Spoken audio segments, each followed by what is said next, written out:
When champions are new in League of Legends, all of us get a very special feeling inside. When it's an older champion being reworked, we get excited because we get to see an older character we grew fond of over the years become relevant again in an ever-changing game and meta. When it's a new champion we've never seen, we get nervous because the more that League of Legends evolves, the more that new champion becomes synonymous with God, deity, unkillable, immortal, overpowered, and banned. But very, very rarely is there a character that's both. A character that makes us both nervous and excited at the same time, because though it's an entirely new champion, it's a character that's been teased in the lore for years and years. Viego is the Ruined King. His blade has literally been an overpowered item in League of Legends since 2012, back when this game was played on the PlayStation 2. I remember the first time I read the name Ruined King, I thought about how cool it sounded. Some giant hulking monster that has the ability to command armies and crumble kingdoms in his wake. And though I never actually expected to see him in the game, the idea of the Ruined King always stood as a special one. So why the fuck does he look like the lead singer in a screamo band and sound like he was a co-star in Mucha Lucha?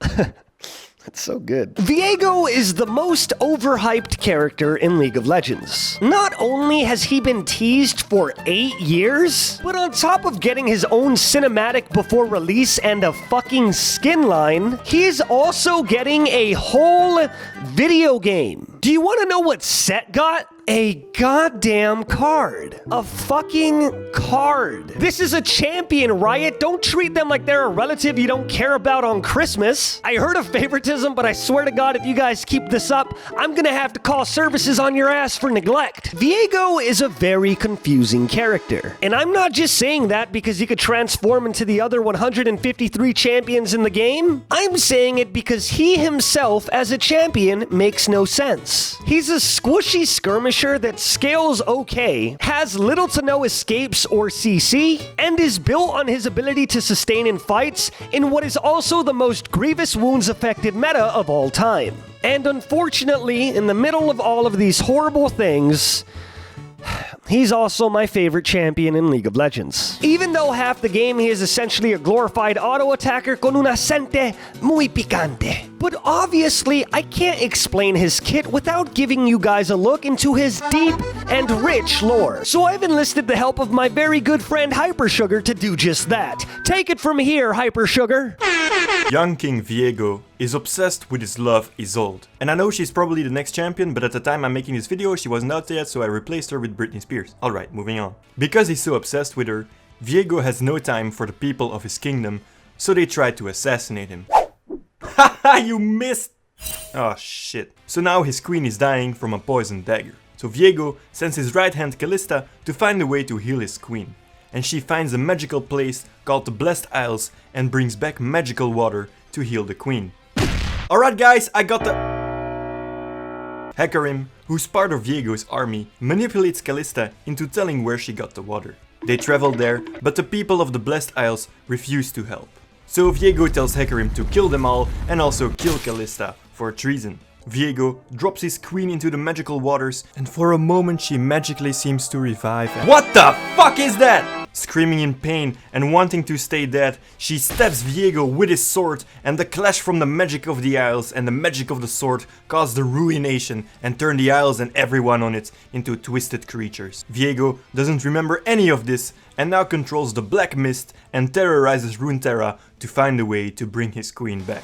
Viego's passive is by far the best passive in League of Legends, but for the sake of clarity, we'll get to that last. Viego's Q passively grants his basic attacks bonus physical damage which scale off of the enemy's max health on hit. Additionally, when Viego's damaging abilities hit an enemy, they mark them. Oh, hi Mark. When Viego strikes a marked target, he double strikes them, with the second strike dealing less damage and healing him for a decent amount. Actively, Viego stabs in a target direction, dealing physical damage to enemies hit that is increased with crit chance. Too bad that doesn't fucking matter because this has some of the lowest base damage I have ever seen in my whole life, dealing a whopping doing 85 damage at max rank, and scaling with a measly 60% of his AD.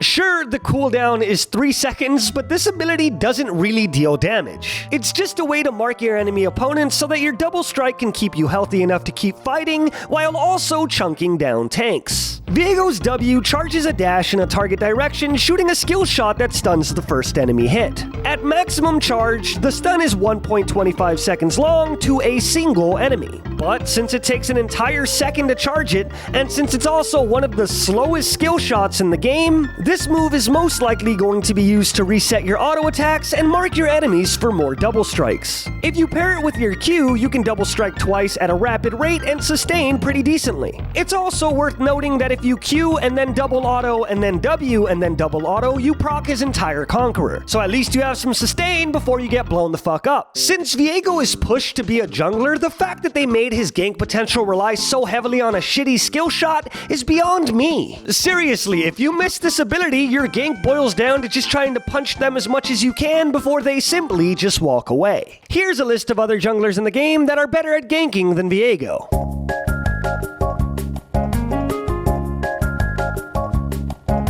Viego's E is Harrowed Path. Viego shoots mist in a target direction which lasts 8 seconds. While inside the mist, Viego becomes camouflaged and gets a boost of movement speed and attack speed, severely increasing his duel potential. If the mist hits a wall, it spreads around the entire terrain. Basic attacking or casting an ability will break the camouflage and remove the bonus move speed, preventing Viego from going invis again for a second.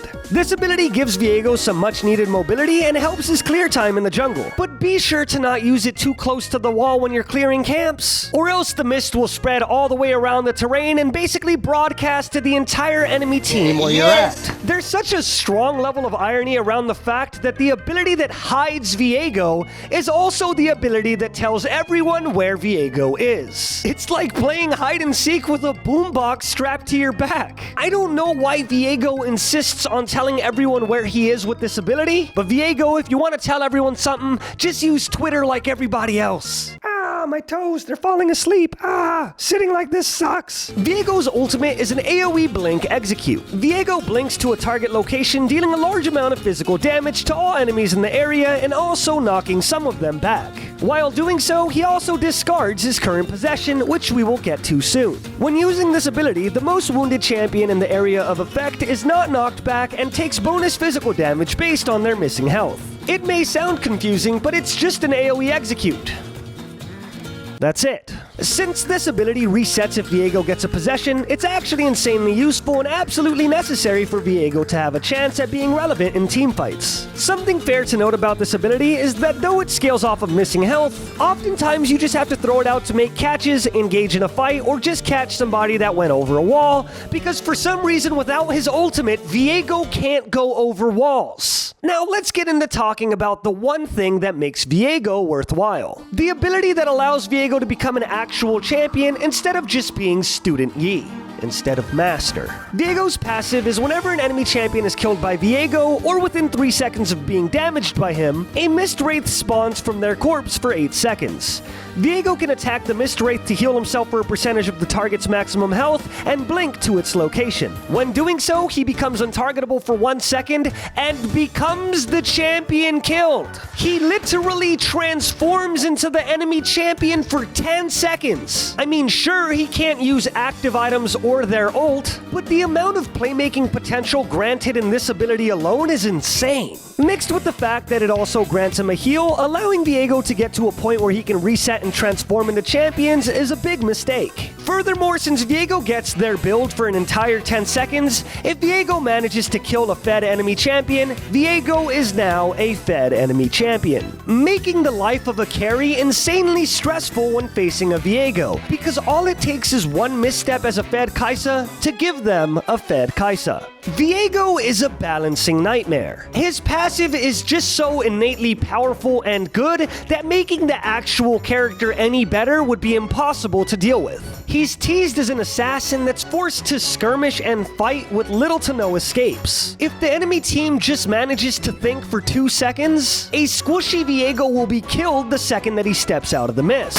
Which is why for a while most pros went Gore Drinker on him, because he needs to survive long enough for his passive to do anything in the first place. With his insane passive, Viego's potential is literally limitless. Unfortunately though, when creating the character, Riot noticed that, and made every single one of his abilities subpar to compensate. Riot, I get that he's the Ruined King, but did you have to make him the Ruined Champion as well? In short, Viego had such high expectations that there was no way he was gonna hit the mark. Hi, Mark. Sure, his passive is super cool, but the rest of his kit is hit and missed.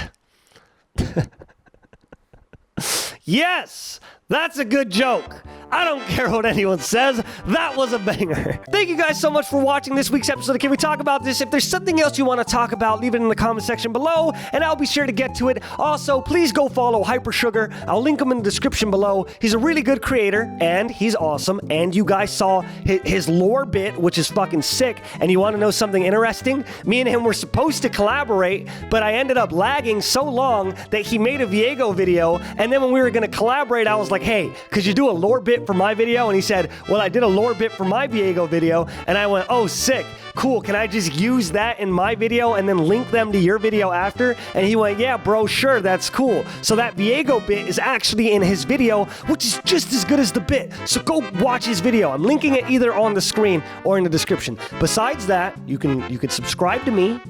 You ever thought about subscribing to me? Or maybe liking the video? Or maybe even leaving a comment? You know, something like that. Anyways, I love you. That's it. Goodbye.